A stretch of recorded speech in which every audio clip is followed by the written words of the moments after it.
Greetings YouTube and welcome to my latest weapons build. So, I liked the Battlestaff I made recently where it had a spear point on one end and a large blunt weight on the other.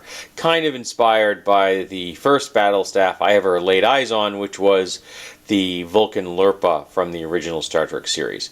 And I have sketched numerous battle staves, and you can find those on my DeviantArt page if you want to go look at them.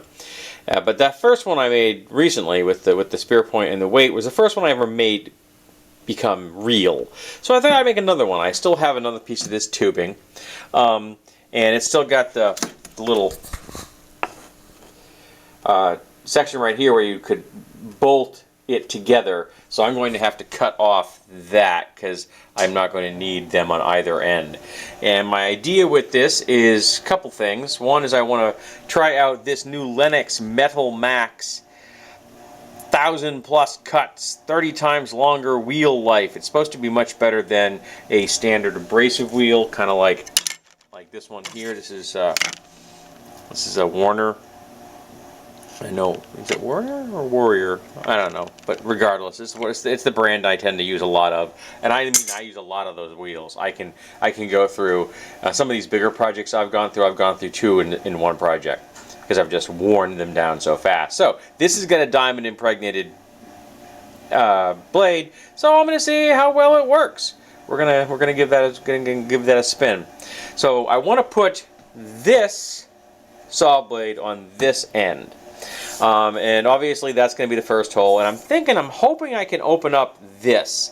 If I can open up this to 1/4 inch, then I can use 2 holes like this to keep the blade from rotating, as well as I will create the slot so that, there's the teeth are inside the slot itself. So between the teeth binding against the steel tubing and these 2 holes and pinching when I clamp it, that should keep this in place. So I'll probably put one, I'll probably cut the first inch off. So I'll probably put 1 hole in 1 inch or so, and then whatever the distance this will be when I'm done. And I'd like to get it set up so that the bolts will be riding on the inside of this edge here and here, so I've kind of got a pinching action as well as the clamping action going on. I'm trying to get as much mechanical force on this blade as I can. Now, I would like to put this pitchfork on the other end. This may be difficult because I don't know what it looks like in here.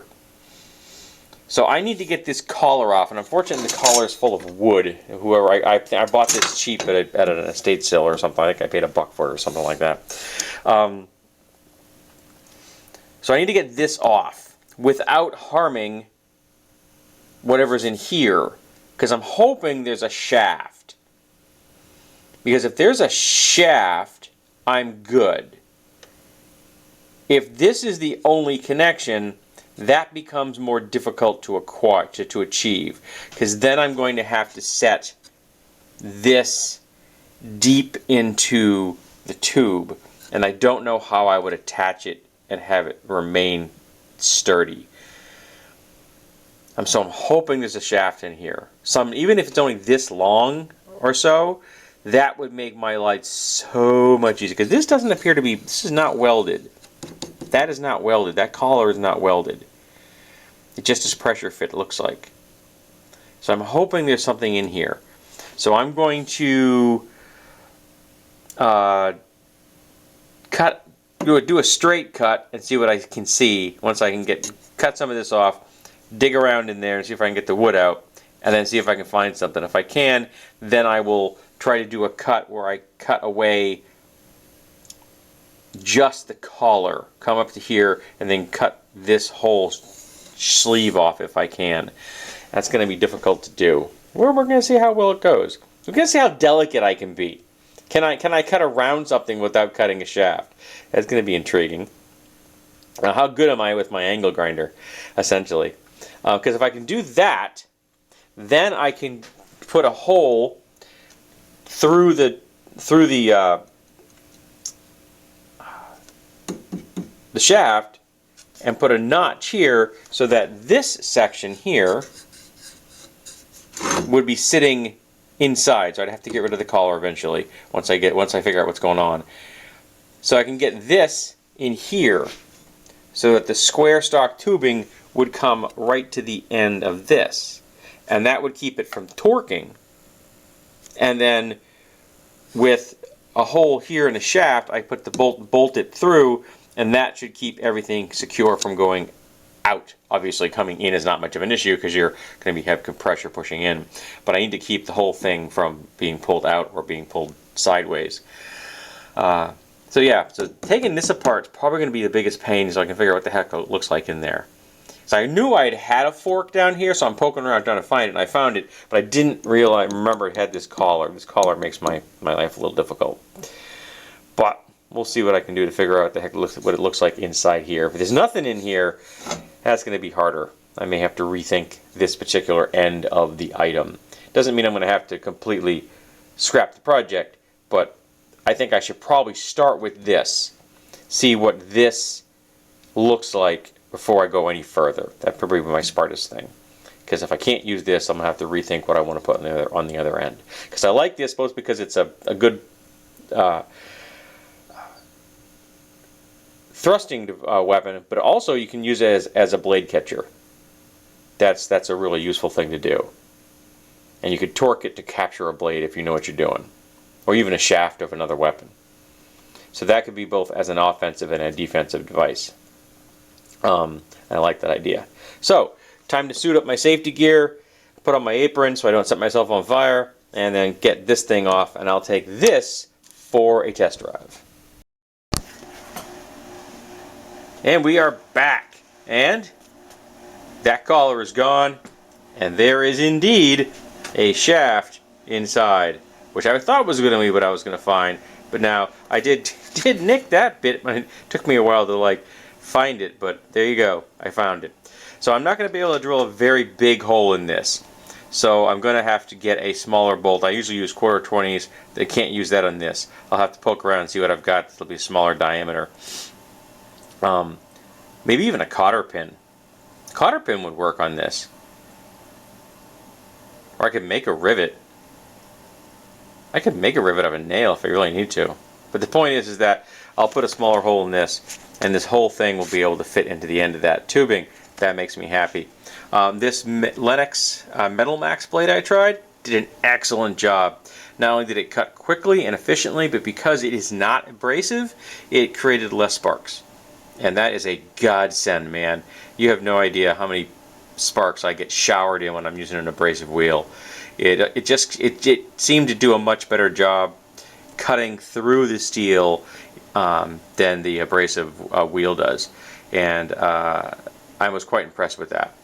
It was very comfortable to use. It was very consistent, and I'm looking forward to finding out how long it actually does last. Because I paid $15 for this, and a pack of abrasive wheels, I think it's $8 for 10 or something like that. So if this lasts longer than that, that's a win for me. I mean, I'll use up the other blades. I'm not going to let them just sit there. But I may switch over to using these diamond impregnated wheels. And there may be others out there I haven't tried yet. There may be other brands that I could give a try. I'd be shocked if Diablo didn't have one. They're big on saw blades. Alrighty, so now that I have this done, I'm going to cut the ends off that shaft and start working with creating the slots I will need for this, because that's going to be a thicker slot than I normally cut, because I need to fit this all the way in. So I need to cut the end of that shaft off first. I'll be using my chop saw for that because it's quick. Oh, actually, I could try that out. I haven't tried. See how it works in square stock tubing. I could do that too. Yeah, why not? It's right here. All right, so I'm going to first of all get rid of this. I'll recycle this stuff, and I'm just really impressed with that and happy that this exists. Yay! So I got these two marks here. That's where the two cuts I'm going to need to make are, and then I need them to go that deep. And then, so I'm trying to figure out what would be the best way to do this. I mean, I could drill a hole and, hog out some of that material. Or I could just go straight in, stop, and then kind of nibble it away. Because I can't really make a plunge cut, you know what I mean? I can't make a, because I'll have a section in here I want to remove. I can't really make a plunge cut with that wheel, it's too big. The diameter's just too large. So I can't really do that. So yeah, I may make the 2 cuts and then switch out this to a metal grinding wheel, and then hog out the material I don't need any longer. But to make the 2 vertical cuts with this blade. Zunk, zunk. Yeah, that might be the best way to do that. Might be the fastest and the most efficient. And then just hog the rest out. And I can clean up the detail if I need to with that again to get the corners as crisp as I want them to be. Because I need to know how far it's going to sit in, so before I can figure out where I need to make a second hole, make a hole here, so that I can then make a hole in the shaft and then get the whole thing to be bolted together. Yeah, okay, so that's the next task. It's going to make those 2 vertical cuts, I think. Yeah. Alright, the notch is doing exactly what I want. However, having got the notch where I want it, I still have a lot of play here. Now, realize that once I get this thing bolted in place, that play is going to be removed a great deal, but it occurred to me I would get even less of an issue if I split tubing, so that when I clamp it, I'll have to use a bolt. When I clamp it, you'll get a better hold. So I'm going to have to come in pretty close to the end then, so I can't put it here. I'll have to put the bolt right about there. So if I cut this, say like 2 inches, or even, yeah, 2 or 3 inches, I'll put down some lines here so I have a straight line to go to, and that will clamp it as well as the fork itself sitting in that notch. Because yeah, that'll probably do the best job I can of holding it firmly in place. So I'm going to have to write down, I have to mark off some lines a ½ inch in, because this is like almost exactly 1 inch square. So go ½ inch in. Well, I've got that, we'll get the angle grinder handy, do it on both sides, and then actually before I do that I should probably drill the hole, make my life easier. It's easier to drill things when they don't have splits in them. So drill the hole first and then do the split. So yeah, so I need to figure out where I want the hole to be. Then I want to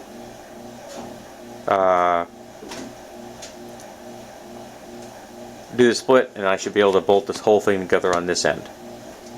And then this end of the device will be complete, I think. We'll see. I'm also going to put some better points on those. They're a little dull for my taste. Alrighty.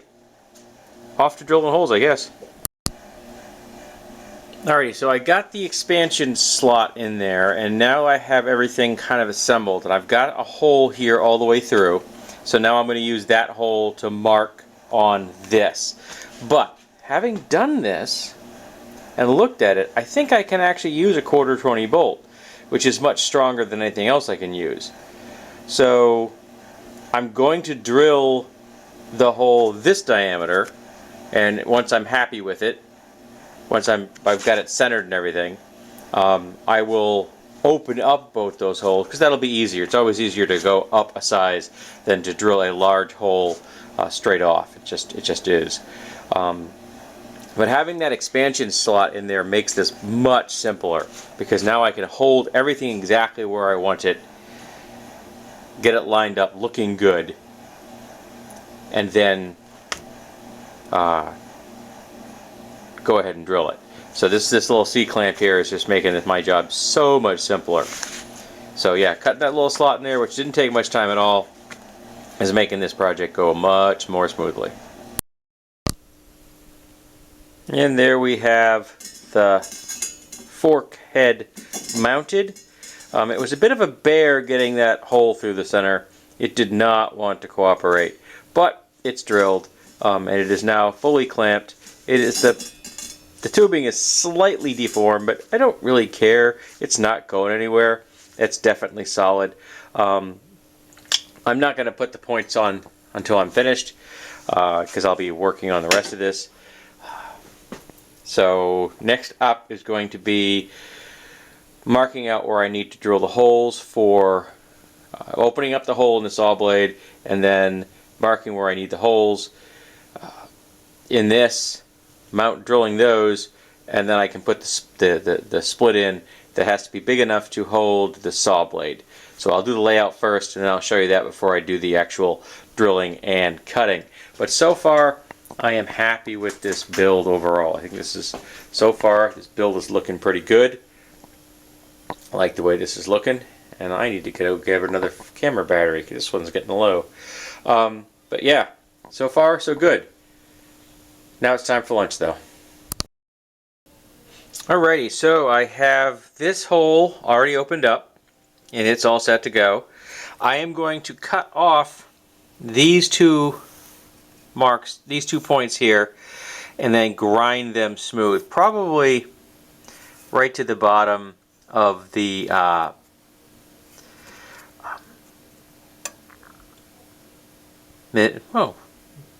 what do I call that?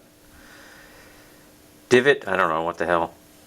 Curve. But yeah, grind that down so that when this is installed, your hand will not come in contact with any of these points. It'll just come in contact with smooth metal. But that won't hurt your hand.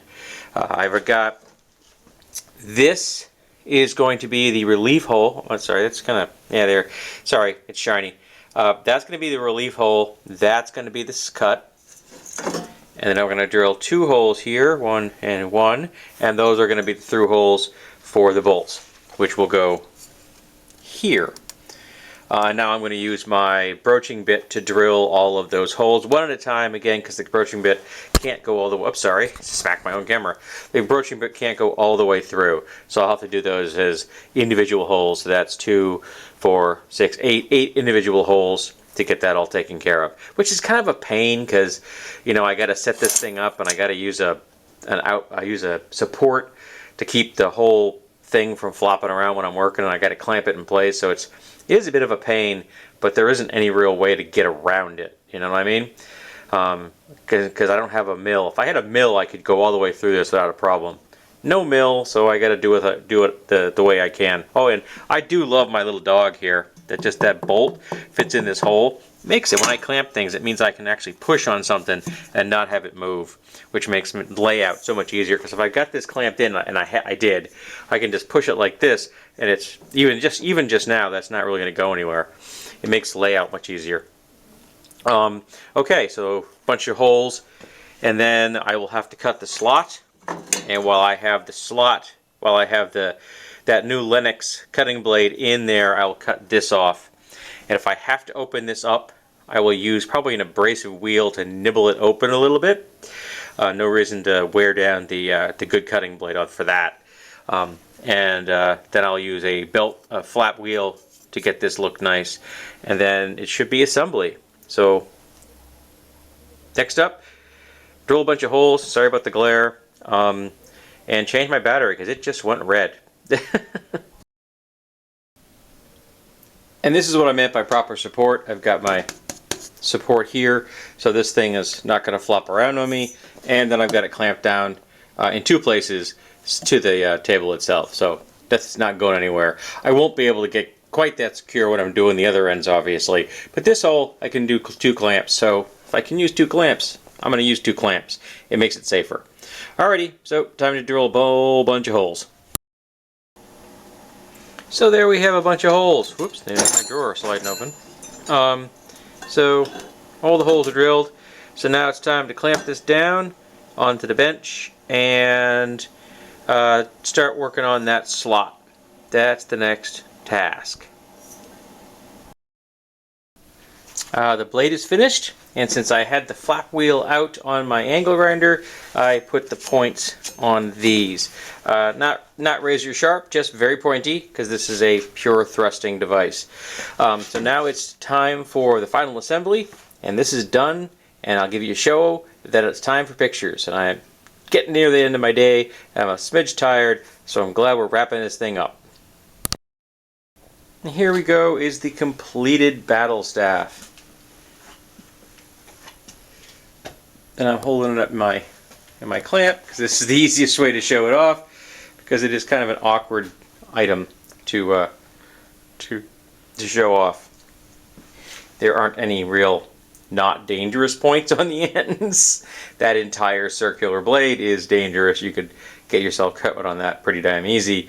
And all of these are quite pointy. So yeah, this is not something you want to drop on your toes. I'd probably be wearing steel-toed shoes. I really should. I have a new pair of boots coming. Actually, I already own them. I'm getting insoles custom made for them because I have issues with my feet because I'm diabetic. I don't get neuropathy. It's no fun. And when I get those, my old boots, the ones I'm currently wearing, will become my winter shop shoes. And those are steel-toed. So I will soon have steel-toed boots that I'll be wearing in the shop that will be fireproof because they're leather, and will be, be able to protect my feet better than these shop shoes, which are just knock around old hikers. But yeah, I like this. This came out well. So now I'm going to take it outside, take some shots of it, get some stills. I have no idea. How much light do I get outside? Shoot, not much at all. Well, I'll see what I can do. I may have to use the flash. Use the flash on all this metal is going to be hard. Going to get a lot of shine off this. I'll try my best. We'll see how it comes out. But yeah, I like how this came out. I do. I really do. And doing this has inspired me for another idea. So there may be a third one coming out in the near future with a completely different design, with a different vibe going for it.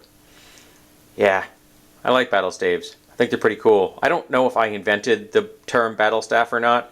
I don't know if I did. I don't really care. But it's the term I use frequently for the sketches I did, and now it's a term that I can use for the things that I actually produce in my shop. So darn cool. So you have any post-apocalyptic arenas that need gladiatorial weapons, come on by. I've got you covered. So thank you for being here. Check out my DeviantArt if you'd like to be able to look at these stills at any point in the future, and these will also be posted on my Instagram. Thank you for being here for this build, and I hope that you will be here for the next one.